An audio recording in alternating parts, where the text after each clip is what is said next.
Title: My cheating wife disappeared with 2 lovers at a corporate party, only to leave me a chilling call the next day.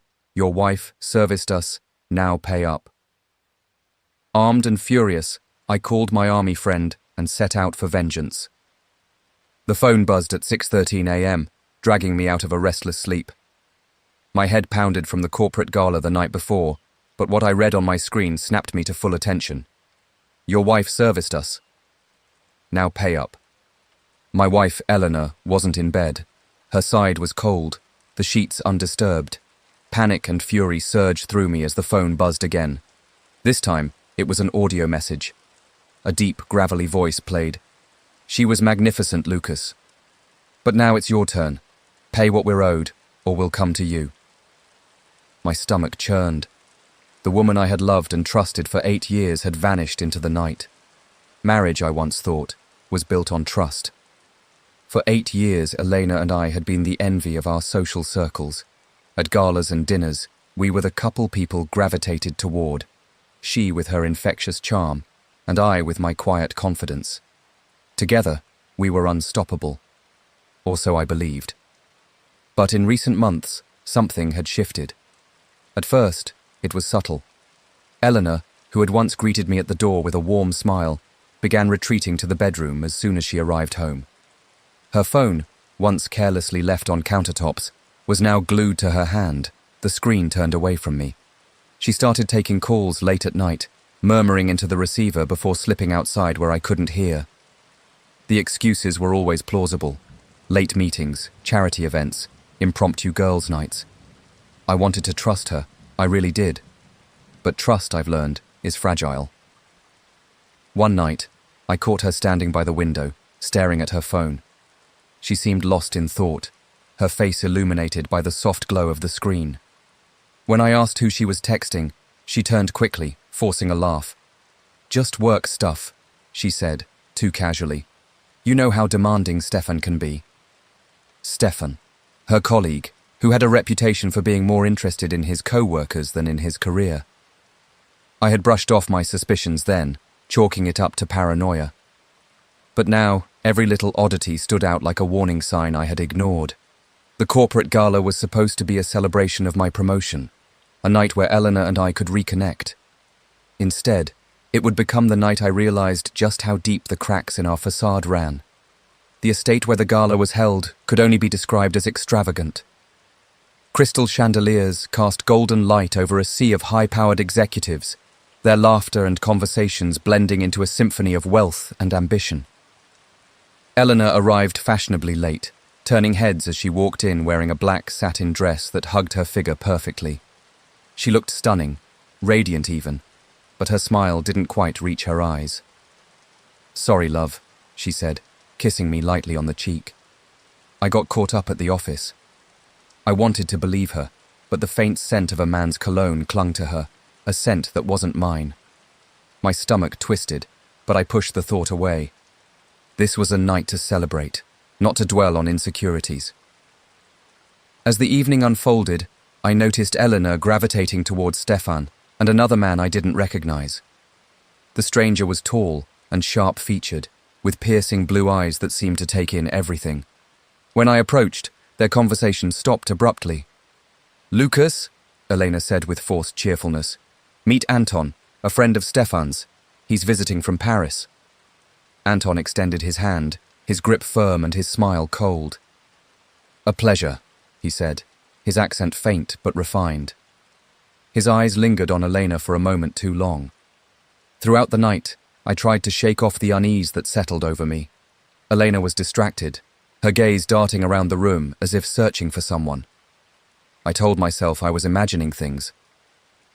But when I saw her slip out of the ballroom with Stefan and Anton, her phone clutched tightly in her hand, I couldn't ignore the knot in my chest.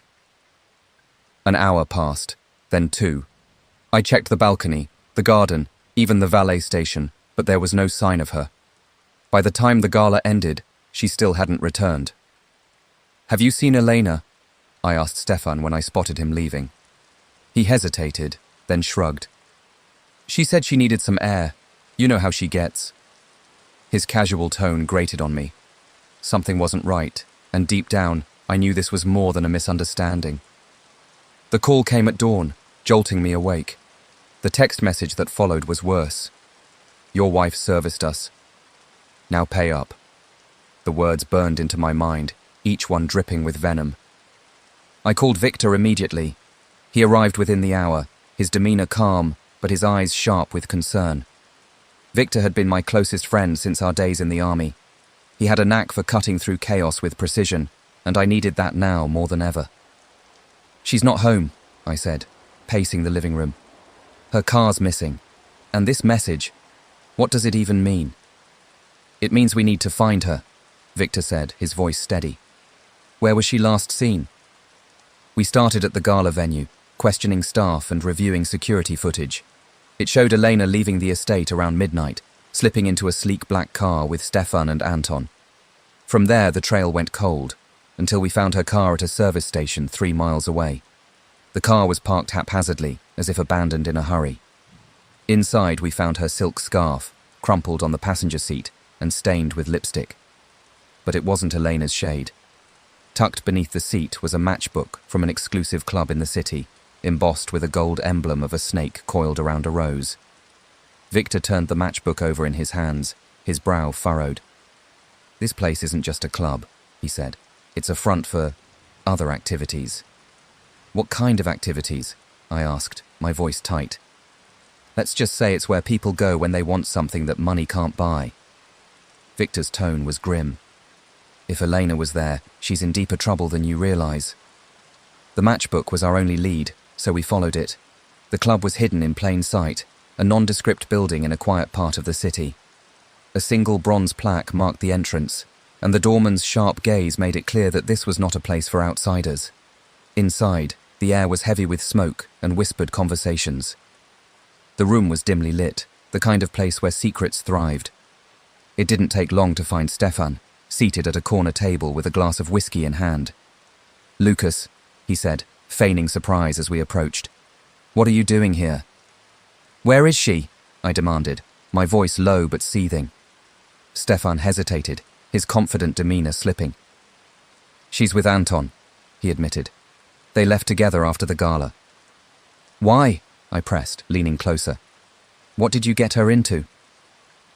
He sighed, his shoulders slumping. "Look, I don't know all the details. Anton said it was a business arrangement, something about accounts and keeping things quiet. Elena agreed to it." "Agreed to what?" I snapped. "To disappear," Stefan said, his voice barely audible. "She wanted out, Lucas. But it's not just about her anymore." His words sent a chill down my spine. This wasn't just infidelity. This was something far more sinister. The drive to the club was silent. Victor's hands gripped the wheel tightly, his eyes scanning the road like a predator hunting its prey. My own mind raced with questions. Why would Elena abandon everything for Anton? What did Stefan mean by keeping things quiet? And what was waiting for us behind the doors of this exclusive, secretive club? When we arrived, the building was more understated than I expected. A single bronze plaque adorned the entrance, its emblem of a snake coiled around a rose gleaming in the dim streetlight. The faint hum of music leaked through the heavy oak doors, mingling with the low murmur of voices inside.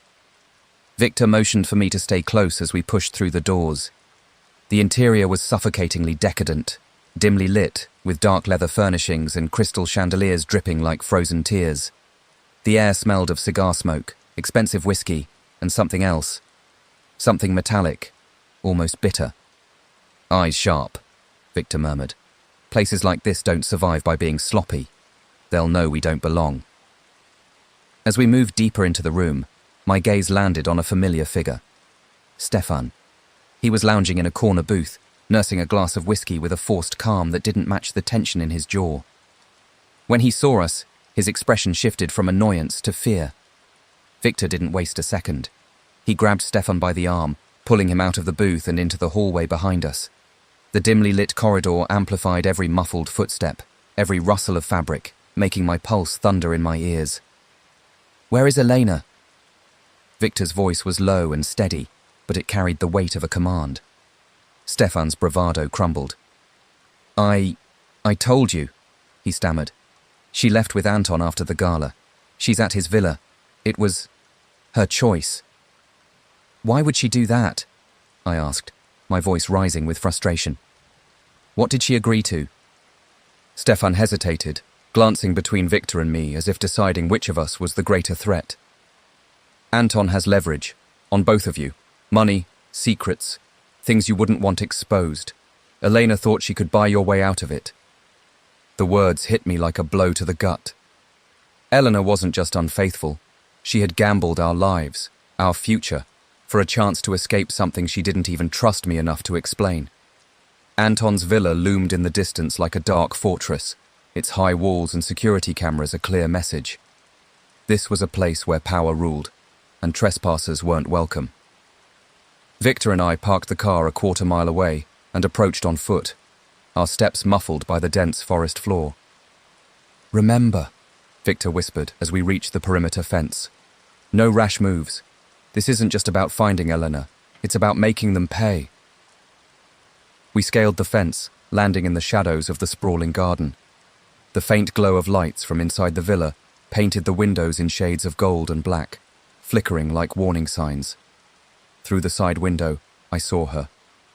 Elena was seated at a long dining table, her back straight but her shoulders tense. Her black dress was rumpled and her makeup streaked as though she'd been crying. Across from her sat Anton, swirling a glass of wine with the kind of arrogance that only comes from knowing you hold all the cards. "I'll take the guards," Victor said, pulling me back from the window. "You focus on her and him." Inside, the tension was suffocating. As I stepped into the room, Anton looked up with a smug smile that made my blood boil. "Lucas," he said, spreading his arms as if welcoming an old friend. "So good of you to join us." Eleanor turned to me, her eyes wide and glistening with unshed tears. "Lucas, Don't." I cut her off. "Not yet." I turned my attention to Anton, my voice low and steady. "What do you want?" He laughed, a hollow sound that echoed through the room. "What I want," he said, leaning back in his chair, "is what I always get. Power. Money. Control." "Not tonight," I said, pulling a flash drive from my pocket and placing it on the table. "This contains everything. Your financial dealings, your blackmail schemes, even the offshore accounts you thought were untouchable. By the time the sun rises, it'll be in the hands of the authorities." Anton's smile faltered, but only for a moment. "You're bluffing," he said, though his voice carried a flicker of doubt. Victor stepped into the room, dragging a guard by the collar.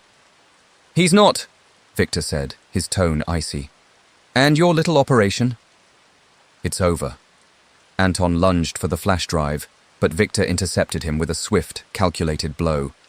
The dining table tipped over as Anton hit the floor, his glass of wine shattering and staining the pristine white carpet like blood. Elena let out a startled gasp, but I didn't look at her. Not yet. "Do you think you're the first man to try to take me down?" Anton spat, struggling against Victor's grip. "I've survived worse than this." "Not this time," I said, my voice cold. "This time, you'll lose everything." As the sound of sirens pierced the air, Anton's composure crumbled. He thrashed against Victor, cursing and yelling, but it was no use.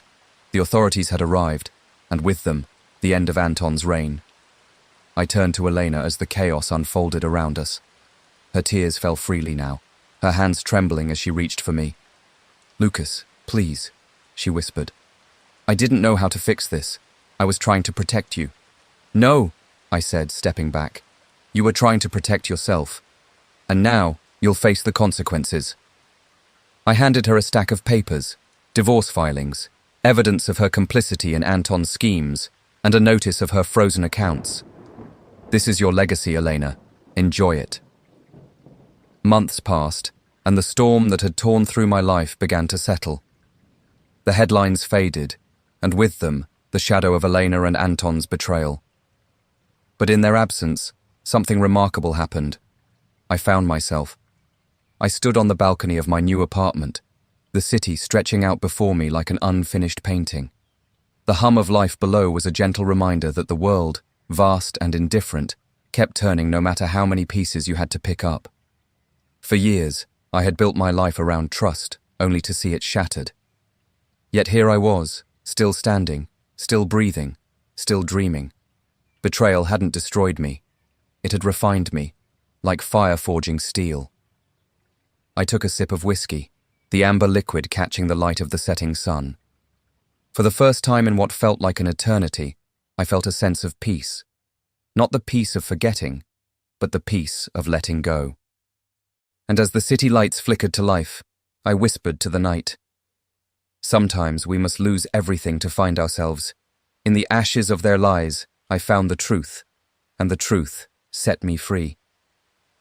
Thank you for being a part of this story with me. If it moved you, please give the video a thumbs up and consider subscribing to Lauren's story.